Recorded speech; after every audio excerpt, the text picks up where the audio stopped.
ऐसा करना है।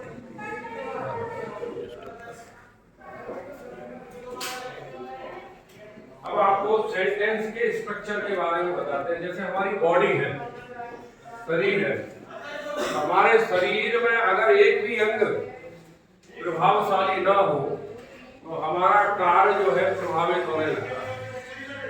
तो हर शरीर के अंग का अपनी जगह अपना एक महत्व है। वैसे ही किसी भी सेंटेंस को जब हम पढ़ते हैं अंग्रेजी में, उसका एक महत्व है।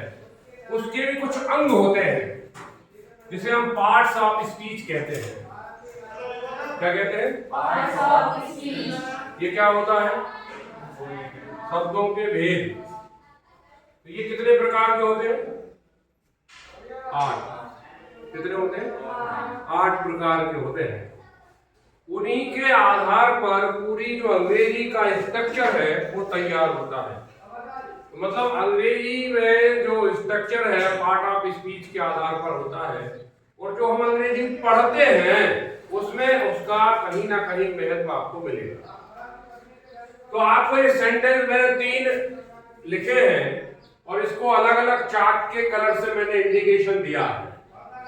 उसका उद्देश्य है कि आपकी जो दृष्टि है उस हाईलाइट पर पड़े और उसको अपन बता सके कि जब हम अंग्रेजी पढ़ते हैं आप, तो आपको ये पता हो जब आप पढ़ेंगे यार ये है, ये है।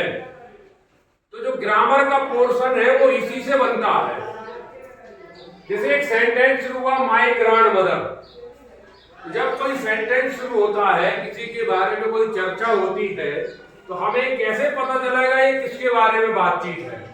जैसे आप मान लीजिए सेंटेंस पढ़ रहे हैं, my grandmother like everybody's grandmother was an old woman, she had been old and wrinkled for the 20 years that I had known her।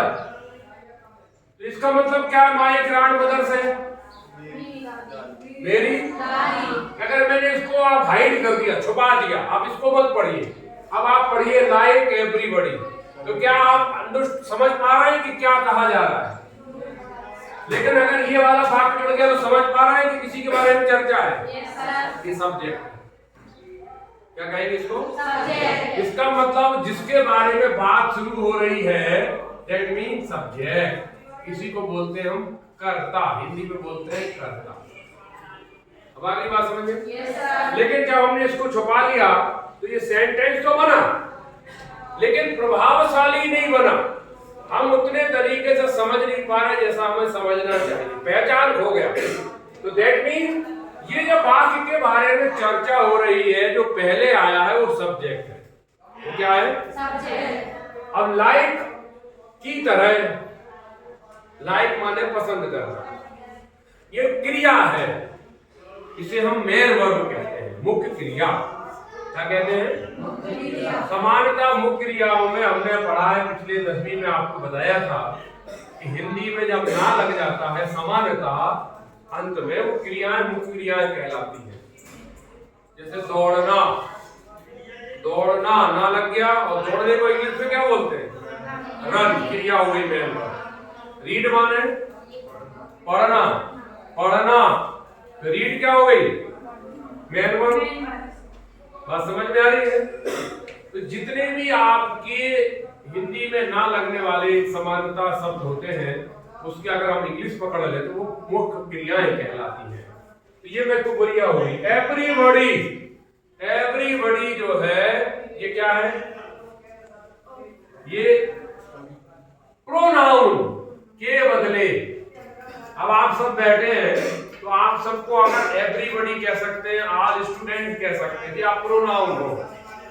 तो प्रोनाउन किसकी जगह लगाते हैं? इसकी जगह, इसकी जगह। मेरी दादी माँ वैसी ही है जैसी, एवरीबॉडी जैसी सबकी दादी माँ होती है। तो दादी माँ के बदले सबकी दादी माँ का रिप्लेस हुआ ना, ये प्रोनाउन हो गया। ये क्या है? प्रोनाउन। बात समझ में आई?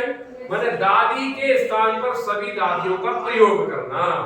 इसका मतलब ये हुआ कि संज्ञा के बदले जिसका हम प्रयोग करते हैं वो सर्वनाम कहलाती है। ये एवरीबॉडी क्या हो गई? प्रोनाउन। वाज हेल्पिंग वर्ब, इसको अपन क्या बोलेंगे? हेल्पिंग वर्ब, मतलब था, थी और थे का मीनिंग निकालेंगे। तो यहां क्या हो गया कि मेरी दादी माँ वैसी ही थी, वैसी ही थी, स्त्रीलिंग तो थी लग गया, और अगर पुल्लिंग होता तो हम था लगा देते। मेरे दादाजी वैसे ही थे, बात समझ में आ गई? तो ये क्या करता है, ये कर्ता के अनुसार अपना मीनिंग देने लगता, था, थी, थे।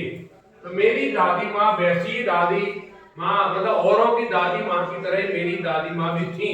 एंड एक, ये आर्टिकल है, ये क्या है? आर्टिकल। ओल्ड, शुरुआत कहाँ से हो रही है? आ। जब हमने पढ़ा है कि आ से लेके आ के बीच में जब किसी सिंगुलर की शुरुआत होती है, सिंगुलर पर्सन, एक वचन होना चाहिए, ऐसी स्थिति में हम आर्टिकल एन का प्रयोग करते हैं, यदि आ से आहा का शुरुआत हो तब। यहां हो गया